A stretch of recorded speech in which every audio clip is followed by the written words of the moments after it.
नमस्कार मित्रांनो, मी सावित्रीबाई ज्योतिराव फुले या मालिकेच्या 11 मेच्या भागामध्ये मित्रांनो, आता सावित्रीबाई एकटेच अशी आतमध्ये फिरत असते आणि तिला ते सर्व काही आठवत असतं. दादाजी म्हणालेले असतात, सगळ्यात मोठा अपमान आपल्या लोकांची कला जाऊन आपण जनावरापरास बी हीन, आपल्या बोलण्याला वागण्याला यामुळं मेलेल्या जनावरांच्या हाडाची बी किंमत नाही. असं सगळं काही आठवत असताना सावित्रीबाईला खूप त्रास होत असतो आणि ती डोक्याला हात लावूनच उभी असते. इतक्यात आता सगुणाव तिथं येते आणि सगुणाव आल्या आल्या सावित्रीबाई म्हणते, अहो ते पत्र कुठं ठेवले तुम्ही? ते पत्र मला द्या, ते पत्र मी वाचते. तेव्हा सगुणाव म्हणते, अगं तेच तर सांगायला मी तुझ्याकडं आले होते. मी फादर जॉनकडं जाऊन येते, ते पत्र मी त्यांना वाचायला सांगते, ते मला नाही नाही म्हणणार. तर सावित्रीबाई म्हणते, अहो पर तुम्ही कशा पायी जाताय? मला येते ना वाचायला, कशाला पायपीट करताय? तेव्हा सगुणाव म्हणते, मी तुला किती वेळा सांगितलं तू पत्र वाचायचं नाही, तू पत्र वाचलंस तर गदारोळ होईल. असं सांगून ती आता तिथून निघून जाते. तेव्हा सावित्रीबाईला परत खूप टेन्शन येतं आणि ती डोक्यालाच हात लावते. आणि त्यानंतर मित्रांनो, आता सगुणाव जी असते ती फादर जॉनच्या घरापर्यंत पोहोचते आणि आतमध्ये गेल्यानंतर फादर ओ फादर अशी हाक मारू लागते. तर तेव्हा तो सेबॅस्टियन असतो तो पुढे येतो आणि सांगतो, फादर नाहीत. तर सगुणाव म्हणते, कुठे गेलेत? माझं जरा काम होतं त्यांच्याकडं. तर तेव्हा सेबॅस्टियन सांगतो, खडकीला तिथं ना नवीन चर्च बांधायचं काम चालू आहे, रात्री येतील. तर सगुणाव विचारते, आणि मॅडम? तर तेव्हा सेबॅस्टियन सांगतो, त्याही गेल्यात. आणि विचारतो, काही काम आहे का? तर तेव्हा सगुणाव म्हणते, ते पत्र आले ते जरा वाचून घ्यायचं होतं. तेव्हा सेबॅस्टियन सांगतो, मला मराठी वाचता येत नाही, पण ज्योतीने वाईट केलं बरं का. तर सगुणाव विचारते, तुम्हाला कसं कळलं आणि काय वाईट केलं ज्योतीनं? तर सेबॅस्टियन म्हणतो, ज्योतीला ख्रिश्चनच बनायचं होतं तर फादरच्या हातची वाईन प्यायची ना, फादरचं नाव झालं असतं.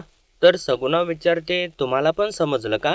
तर तेव्हा सेबॅस्टियन म्हणतो, पहिलं टपाल इथं येतं माहिती आहे ना? किती वर्ष झालं साहेबाकडे काम करतेस? तर सगुणाव विचारते, फादर नाराज झाले असतील ना? तर सेबॅस्टियन म्हणतो, नाही, फादर नाराज नाही होणार, त्यांच्या मनात प्रभूची दया आहे, पण बाकीचे मात्र नाराज झालेत. आणि शेवटी प्रभूच्या छायेखाली कोणी कुठं यायचं हे प्रभू येशूच ठरवतात. तेव्हा सगुणाव म्हणते, ते झालंच, पण मला हे पत्र वाचून घ्यायचं होतं. तर सेबॅस्टियन म्हणतो, आता येथे मराठी वाचायला कोणाला येणार नाही, तू उद्या ये. तर सगुणाव हो असं म्हणते आणि तिथून निघून जाते. तर आता इकडं घरामध्ये राणूजी आणि रखमा आलेले असतात. राणूजी सांगत असतात, आता लई खतखत करत बसू नकोस, आता नशिबाच्या मोर कोण काय करणार? तर रखमा म्हणते, जे लिहिले ते घडणारच आहे की, वाईट वाटून घेऊ नकासा, मनाची तयारी करा. आणि राणूजी म्हणतात, आणि हे बघ, पंतासनी सांग, ह्यो माझा भाऊ जरी असला तरी याचा माझा काही संबंध नाही, चुली वेगळ्या आहेत त्या. आणि असं राणूजीने म्हटल्यानंतर दादांना तर खूप मोठा धक्का बसतो आणि राणूजी पुढं म्हणतात, त्याच्या घराला हाड बांधू नकोसा. तेव्हा रखमासुद्धा लगेच री ओढते, म्हणते, अव ते तर बोलतेलच की, पर तुम्ही बी बोला, नाहीतर न करता धरता आपल्या वाट्याला भोग. तेव्हा दादा तर उठूनच उभे राहतात आणि म्हणतात, अरे काय बोलताय या, माझ्यावर ही अशी वेळ आली म्हणून पाठ फिरवताय वय देवा? तेव्हा राणूजी म्हणतात, अरे म्या पाठ फिरवली का तुझ्या पोरानं पाठ फिरवली र? अरे तू त्याला दाबात ठेवलं नाहीस, खरं म्हणजे तुझ्या लाडानंच त्यो ज्योती पार बिघडलाय. अरे धर्म बदलण्यापतूर त्याची मजल गेली. तेव्हा रखमा म्हणते, काय सुधारतंय का? काय होणार का नाही होणार? माझं तर डोसकं भनभन करायलंय. तेव्हा दादा म्हणतात, म्या तरी काय करू, म्या वारकरी माणूस आणि वारकरी माणसाच्या घरालाही असं हाड. आणि असं दादा बोलत असतात. इतक्यात सावित्रीमाई तिथे येते आणि म्हणते, दादा असं काय बी होणार नाही दादा. तर तेव्हा रखमा म्हणते, या आलात, अव हितच तर समधी गोम हाय. तेव्हा सावित्रीमाई म्हणते, कसली गोम म्हणताय? अव गुन्हा केलाच नाही तर शिक्षा कसली? तेव्हा राणूजी म्हणतात, हा योग अंगावा काय उपयोगाचा नाही. कसं आहे, इनाक पंतांनी स्वतःच्या डोळ्यानं समजा बघितलं या. तर तेव्हा सावित्रीमाई म्हणते, तुमचा त्या इनायक पंतांच्यावरती विश्वास आहे ना? माझ्या मालकांच्यावरती विश्वास आहे. आणि विचारते, आणि कोण होय विनायक पंत, आणि कशापायी यांच्या मागे मागे नगरला गेले? मला तर यात काहीतरी काळं बेर दिसतंय. तर तेव्हा रखमा म्हणते, अगं ये सावित्री, आता तरी बास कर ग चुटक्यांचा मांडव घालणं, त्यानं काय घराला शोभा येणार आहे वय? नाही अगं, आणि काय त्याची सावली पडणार आहे का?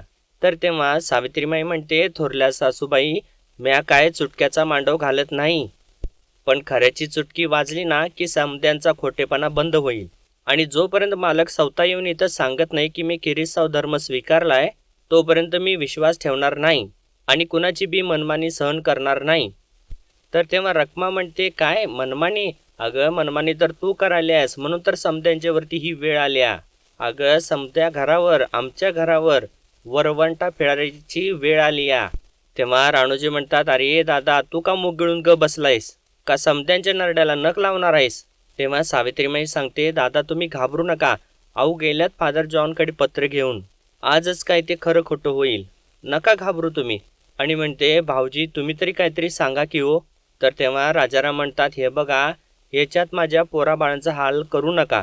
माझा गणपती अजून लहान आहे. त्याच्या आयुष्यात राग कालवू नका. मी हात जोडतो तुमच्या पुढं. तुम्ही शिका, मोठं व्हा, भांडा, वाद घाला, काय वाटेल ते करा, पण मला यात ओढू नका.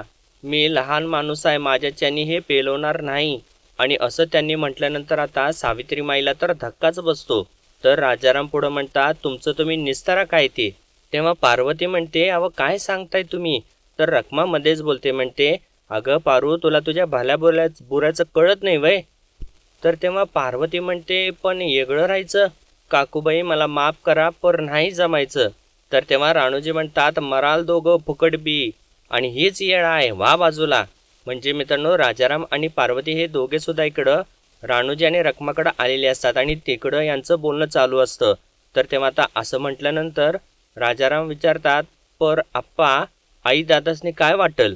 तर तेव्हा राणूजी म्हणतात, राजाराम लेकार तू लई भोळसट बघ. अरे आपल्या फायद्याची गोष्ट कवा कळायची तुला? तर रखमा म्हणते, हे बघ राजारामा, ज्योती आणि सावित्री ही दोघं बी मोकळी आहेत. त्यांच्या मागं पुढं कोणी बी नाही र. तसं तुमचं नाही. तुम्हासनी एक मूल आहे, त्या मुलाचा विचार करा, कळतंय का? तर पार्वती आता राजारामांना विचारते, अव तुम्हासनी तरी पटतंय का व हे? तर तेव्हा रखमा म्हणते, घ्या या बाबतीत की नाही फकस्त सावित्री फकस्त नवऱ्याचा विचार करते या, आणि तू समद्या गावाचा विचार करत बस बाई. तर राणूजी म्हणतात, रखमा म्हणते म्हणून हे करू नगस. तर रखमा म्हणते, वय वय तुम्ही तुमच्या भल्याचा विचार करा. आता तुम्ही काय लहान धाकलं राहिला नाही सा. तेव्हा राणूजी आता विचारतात, बघ राजारामा काय करतोस? अरे बोल की. तर तेव्हा राजाराम तर तसंच एकदम सुन्न झाल्यासारखे उभे असतात. आणि त्यानंतर थोड्या वेळानं म्हणतात, हे बघ अप्पा वेगळं होणं काय माझ्या मनाला पटत नाही बघ. आणि तेव्हा ते ऐकल्यानंतर आता पार्वती तर थोडी खुश होते. तर राजाराम पुढं म्हणतात, पर यांचं वागणं जर असंच पुढं चालू राहिलं तर पुढं जाऊन माझ्या पोराबाळांचं काय व्हायचं? आणि असं त्यांनी म्हटल्यानंतर आता पार्वती तर एकदम खालीच बसते. तर राणूजी म्हणतात, आता कसं मुद्द्यावर आलास बघ? आणि म्हणतात, बघितलंस नव रखमे? तर तेव्हा रखमा म्हणते, वय की अव राजारामाला बी पोच आहे, त्यो काय कमी हुशार नाही, फक्त त्यो बोलत नाही हो. तेव्हा राजाराम म्हणतात, उद्या माझ्या गणपतीला कोण पुण्यात बी उभा करायचं नाही. त्याच्या आयुष्याची माती होऊ द्यायची नसेल तर काळजावर धोंडा ठेवून मला काहीतरी निर्णय घ्यावा लागल. असं सर्व काही बोलून ते आता तिथून निघून जातात. आणि त्यांच्या पाठोपाठ पार्वती सुद्धा निघून जाते. आणि ते दोघं निघून गेल्यानंतर आता हे दोघे खुश होतात. तर राणूजी म्हणतात, बघितलं का कसा बोललो?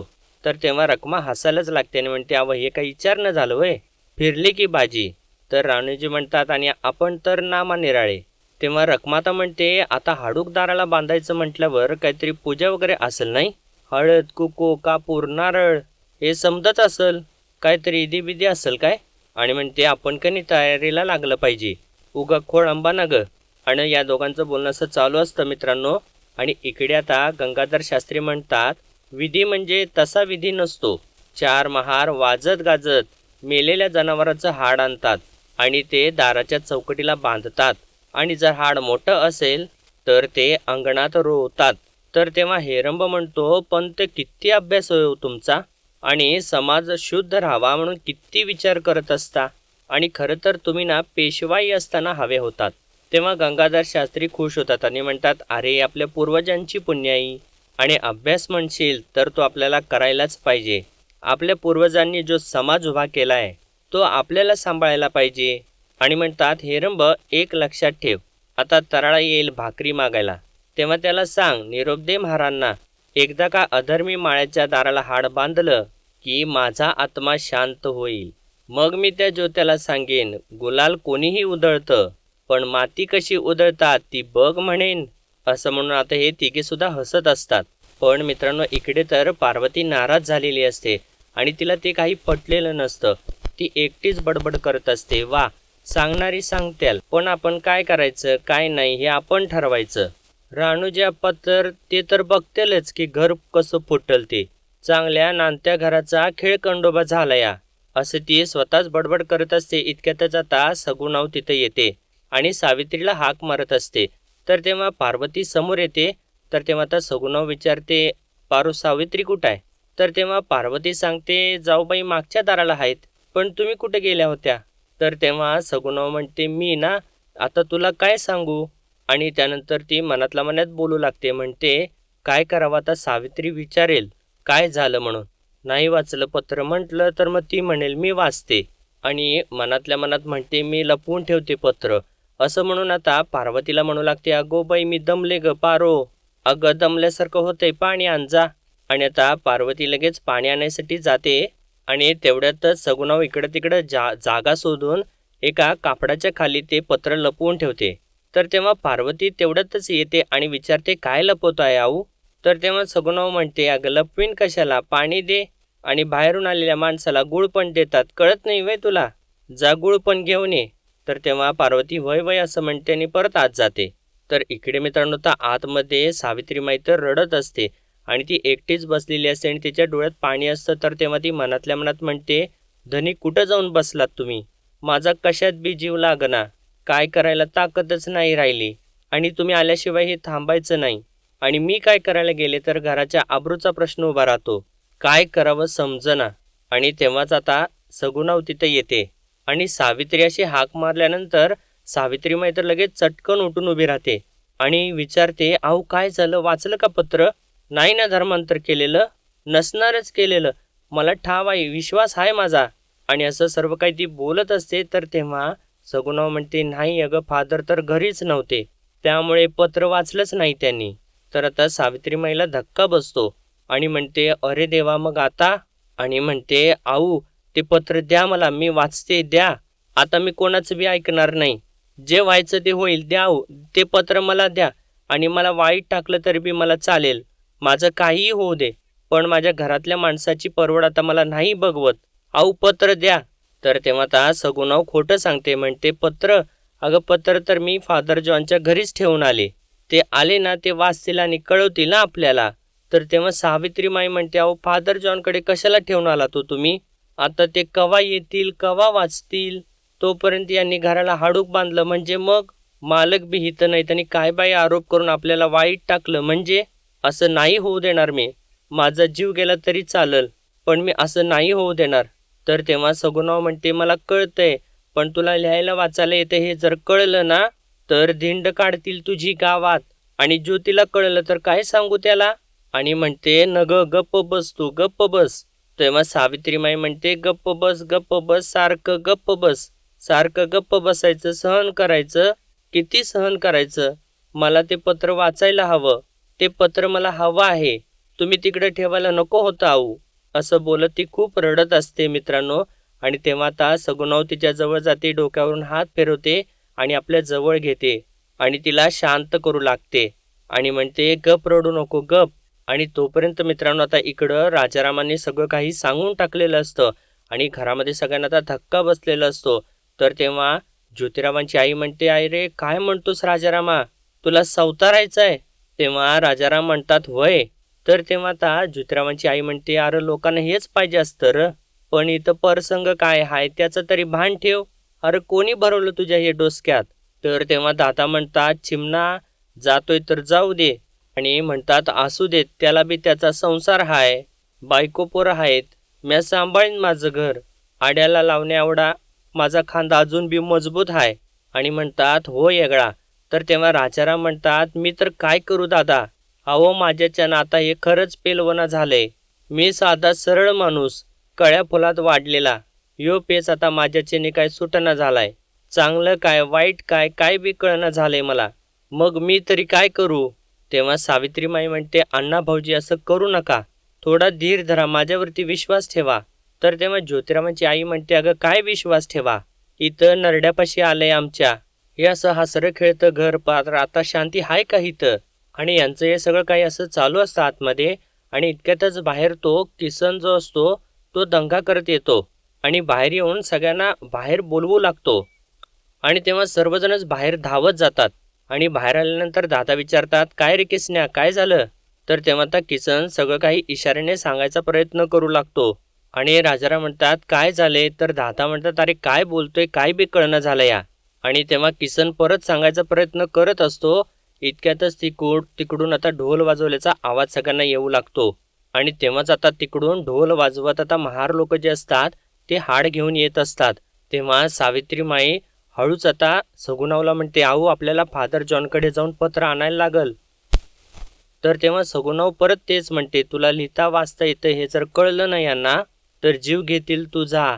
तर तेव्हा सावित्रीमाई म्हणते, ते मला काय बी ठाऊक नाही, तुम्ही येत असाल तर चला, नाही तर मी एकली जाते. तर तेव्हा सगुणाव म्हणते, नको, पत्र आहे माझ्याच जवळ. तर तेव्हा सावित्रीमाई म्हणते, मग मला द्या. आणि मित्रांनो, आता असं दारावरती संकट उभं असलेलं बघून सगुणाव लगेचच आतमध्ये जाते आणि आत जाऊन परत येते आणि म्हणते, सावित्री, पत्र नाही सापडत आहे. तर तेव्हा सावित्रीमाई म्हणते, चला आपण हुडकूया, चला. असं म्हणून आता या दोघी सुद्धा आतमध्ये जातात. आणि सगुणाव आता जिथं पत्र लपवलेलं असतं ती जागा दाखवते आणि म्हणते, अगं मी इथंच लपवलेलं होतं पत्र, कसं सापडत नाही, कोणास ठाऊक. तर तेव्हा सावित्रीमाई अजून परत शोधाशोध करू लागते आणि म्हणते, अहो जरा नीट आठवून बघा. तर तेव्हा सगुणाव म्हणते, अगं आठवलं, खरंच मी इथं लपवलेलं होतं पत्र, कसं सापडत नाहीये आणि उगाचच तुझ्या हातनं पत्र घेतलं, तुझं ऐकलं असतं ना तर बरं झालं असतं बघ. आणि म्हणते, आता काय करू देवा. असं बोलत असताना ते महार लोक आता दरवाजापाशी येऊन उभारलेले असतात आणि आता या दोघे सुद्धा खूप घाबरतात. आणि मित्रांनो, आजचा भाग इथेच संपतो आणि पुढील भागामध्ये आपण पाहणार आहोत. आता गंगाधर शास्त्री सुद्धा आलेले असतात आणि म्हणतात, धर्मांतर केले तुझ्या ज्योत्यानं, वाळीत टाकणार या घराला. आणि म्हणतात, बांधारे याच्या घराला हाडूक. आणि तोपर्यंत आता इकडे मित्रांनो आतमध्ये सावित्रीमाई तर ते पत्र खूप शोधत असते इकडे तिकडे. आणि अखेर सावित्रीमाईला ते पत्र सापडतं आणि सावित्रीमाई लगेचच बाहेर येते आणि ते सर्व लोक आता हाडूक बांधायच्या तयारीत असतातच. तर तेव्हा सावित्रीमाई म्हणते, थांबा, शिक्षा होऊच शकत नाही, माझ्या मालकांनी धर्मांतर केलेलं नाही, या पत्रात स्पष्ट लिहिलेलं आहे, असं म्हणून ती पत्र दाखवते. तर तेव्हा आता गंगाधर शास्त्री विचारतात, तुला ग काय माहिती? तर तेव्हा सावित्रीमाई सांगते, मी पत्र वाचलंय. तर तेव्हा गंगाधर शास्त्रींना धक्काच बसतो आणि ते विचारतात, तू पत्र वाचलेस? आणि म्हणतात, धर्मांतरापेक्षाही स्त्रियांनी लिहिणे वाचणे पाप आहे आणि म्हणतात शिक्षा होणारच. आणि असं त्याने म्हटल्यानंतर आता सगळ्यांना परत जास्त मोठा धक्का बसतो. आणि मित्रांनो, आजच्या पुरतं एवढंच आणि भेटूया परत उद्याच्या भागामध्ये. तोपर्यंत आपल्या व्हिडिओला लाईक, शेअर आणि सबस्क्राईब नक्कीच करा. धन्यवाद.